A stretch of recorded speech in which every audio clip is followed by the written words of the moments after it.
नमस्कार मित्रों, जय माता दी। स्वागत है आप सभी का हमारे यूट्यूब चैनल में। तो दोस्तों, आज की वीडियो में हम आपसे बात करने वाले हैं 15 मई से लेकर के 18 मई 2023 आखिर क्या होने वाला है, किस तरह के चेंजेस आने वाले, किस तरह के परिवर्तन आने वाले हैं आपकी ज़िंदगी में, और आखिर खुशियों की अर्थी क्यों सजने वाली हैं। जीवन में मातम का माहौल किस तरह से छाने वाला है, कौन सी गलतियां हैं जो आप कर रहे हो और कौन सी गलतियां करने से आपको बचना होगा, अन्यथा बाद में आप पछताएंगे।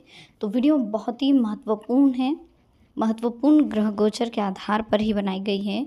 तो अनुरोध कर रहे हैं आपसे, इसे शुरू से लेकर अंत तक ज़रूर देखें।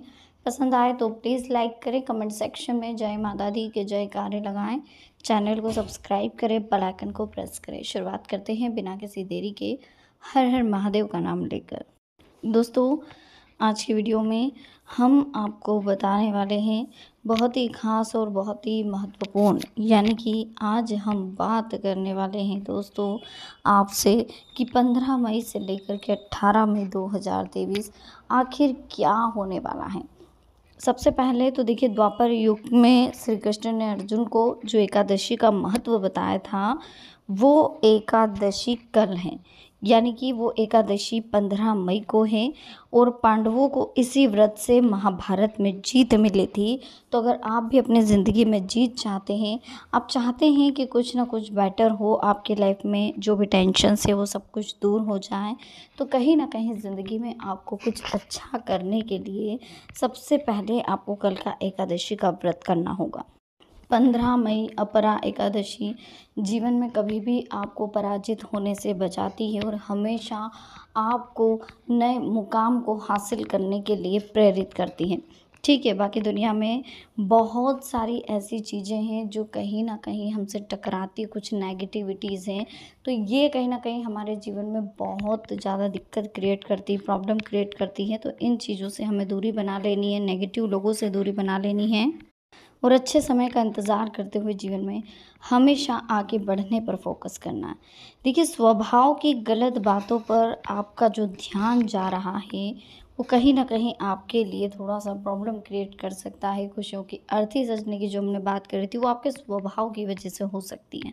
तो अगर आप अपने स्वभाव में थोड़ी विनम्रता लाएँगे, थोड़ा-सा मिठास लेकर के आएँगे जीवन में, किसी से भी बात करेंगे थोड़ा अच्छे तरीके से बात करेंगे, थोड़ी अपनी सोच को आप पॉजिटिव रखेंगे, हर किसी पर डाउट करना, हर किसी से नेगेटिव रवैये से बात करना, ये थोड़ा-सा आपके लिए दिक्कत क्रिएट कर सकता है। ठीक है, इसी के साथ हर काम को आपको गंभीरता से करना है, जीवन में डिसिप्लिन बनाए रखना है, अपनी भावनाओं से अधिक कर्तव्य निभाने पर आपको ध्यान देना है।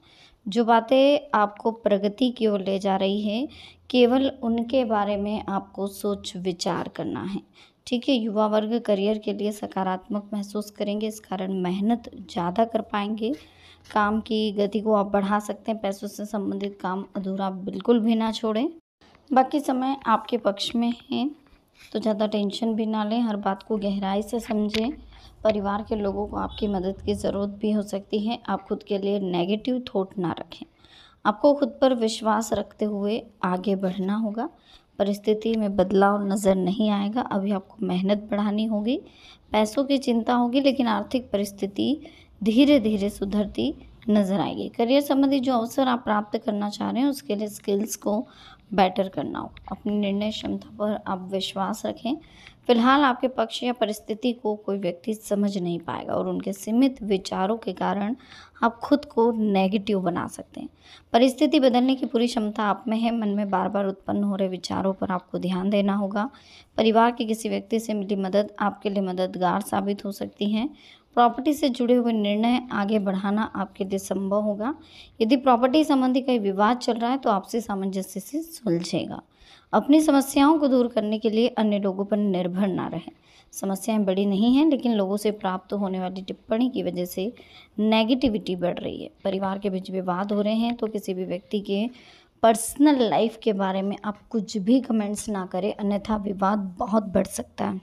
अगर हम बात करें कि 15 मई से 18 मई के बीच हम कौन कौन सी गलतियां कर रहे हैं और किस चीज़ों का हमें विशेष ध्यान रखना है, तो सबसे पहले आपको पॉजिटिव रहना है, आपको टेंशन फ्री रहना है। जीवन में हमेशा रिलैक्स रहना है, रिलैक्स होकर के लाइफ में आगे बढ़ना है, कंसंट्रेशन अपने माइंड पर रखना है, तभी जीवन में आप सफलता हासिल कर पाएंगे। और हमेशा वही कार्य करें जो आपके लिए सही हो।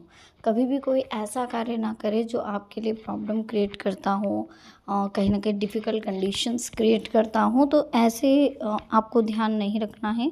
बाकी आप हमेशा अपने इंटरेस्ट लेवल का काम करें, जो आपके स्किल्स हैं उनको डेवलप करने पर ध्यान दें, जीवन में आगे बढ़ने पर ध्यान दें और हमेशा अच्छे कार्य करते हुए जीवन में आगे बढ़ने की कोशिश करते रहें। बाकी समय पूरी तरह से आपके पक्ष में है, तो बिल्कुल लोड ना लें, टेंशन फ्री रहें और हमेशा ये ध्यान रखें कि पक्ष को हम अपनी तरफ तभी खींच सकते हैं जब हम पॉजिटिव होंगे। गलत निर्णय की वजह से परिस्थिति को आप जटिल बना सकते हैं। परिवार के लोगों की आपस में नाराज़गी भी बढ़ सकती है। इसे दूर करने के लिए प्रयत्न आपको ज़्यादा करने होंगे। यदि किसी व्यक्ति के साथ पैसों से संबंधित लेन देन कर रहे हैं तो एक दूसरे के साथ पारदर्शिता बनाए रखें। मित्रों के साथ बिताए हुए समय की वजह से निराशा दूर होगी। साथ में एक दूसरे के लिए जो विचार हैं वो बदलने होंगे। आपके जीवन में सकारात्मकता बढ़ रही है। पुरानी बातों को भूलकर आगे बढ़ें। लोगों से मदद प्राप्त होगी, इसे स्वीकार जरूर करें। करियर संबंधी महत्वपूर्ण अवसर परिचित व्यक्ति से मिलेंगे और इस अवसर के जरिए पैसा और प्रसिद्धि प्राप्त हो सकती है। पैसों की आवक और निवेश पर ज़्यादा ध्यान देने की आवश्यकता है। आपके जीवन शैली सुधारने की कोशिश करें। तनाव की वजह से किसी सही निर्णय तक पहुंचना आपके लिए कठिन रहेगा। अपनी निर्णय क्षमता सुधारने के लिए भावनाओं पर नियंत्रण रखें। जो लोग स्पर्धा परीक्षा की तैयारी कर रहे हैं उन्हें और मेहनत की ज़रूरत है। जिन बातों में आपको नेगेटिविटी महसूस हो रही है, ऐसी बातों को आगे बढ़ाने की हड़बड़ी ना करें। यदि किसी व्यक्ति पर विश्वास नहीं है तो उससे दूर रहें। कुछ लोग आपकी कमजोरी का इस्तेमाल आपके खिलाफ कर सकते हैं। फिलहाल अपनी संगत पर बारीकी से नज़र रखें, क्योंकि जो संगत है वही आपके लिए मेन दिखाई दे रही है। जिन बातों की वजह से आपकी एकाग्रता भंग हो रही है उन बातों से दूर रहें। बड़ी जिम्मेदारी की वजह से आपकी कार्य क्षमता भी कम हो सकती है, तो खुद की प्रगति पर ध्यान देना होगा। बाकी अगले 4 दिन आपके लिए बहुत बेस्ट होने वाले। स्टॉक मार्केट से जुड़े लोगों को बड़ा फ़ायदा होगा। लेन देन में थोड़ा सा सावधानी रखनी होगी। क्रोध करने से बचना होगा। अगर अगले 4 दिन आपने इन चीज़ों का ध्यान रख लिया कि आप क्रोध करने से बच गए, तो आप जो मुख्य उद्देश्य है उस तक पहुंच जाएंगे और गलत बातों में नहीं अटकेंगे। आपसे जुड़े हर एक व्यक्ति के साथ के रिश्तों में बदलाव होगा। आप खुद के गुणों को परखेंगे, आपके स्वभाव में बदलाव होगा और खुद के लिए सही बातों का आप चुनाव करेंगे। किसी प्रोजेक्ट को पूरा करने के लिए आप कड़ी मेहनत करेंगे। जीवन में हमेशा आगे बढ़ने पर आपका कंसंट्रेशन रहेगा। और जिस तरह की आप सभी को पता है, संक्रांति पर्व भी है 15 मई को। सूर्य वृष राशि में प्रवेश करेगा तो करीब 6 घंटे का पुण्य काल रहेगा। अक्षय पुण्य के लिए इस शुभ समय में स्नान दान कर सकते हैं। ज्येष्ठ महीने का संक्रांति पर्व 15 मई को मनाया जाएगा, सोमवार को। इस दिन सुबह 11:58 पर सूर्य अपनी उच्च राशि छोड़कर वृष में आ जाएगा, इसलिए इसे वृष संक्रांति पर्व कहेंगे। इस दिन ज़रूरतमंद लोगों को आप भोजन, जल और कपड़ों का दान कर सकते हैं।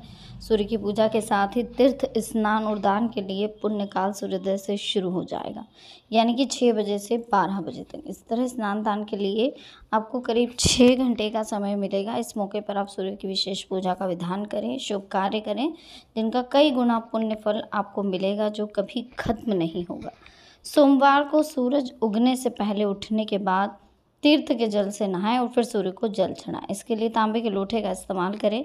लोटे में शुद्ध जल भरकर उसमें चावल, चंदन और लाल फूल डालकर सूर्य को अर्घ्य दें। जल चढ़ाने के बाद श्रद्धा अनुसार अन्न, जल, कपड़े, अन्य चीज़ों के दान का संकल्प लें, फिर दान करें। अग्नि का कहना है कि ज्येष्ठ मास के दौरान जब सूर्य वृष राशि में आता है तो उसके गभस्तिक रूप की पूजा करनी चाहिए। ये कपिल वर्ण के होते हैं, यानी कि जो हल्के पीले और चमकीले तांबे रंग के जैसे होते हैं, या फिर उगते हुए सूरज को भी इसी रूप में आप पूज सकते हैं।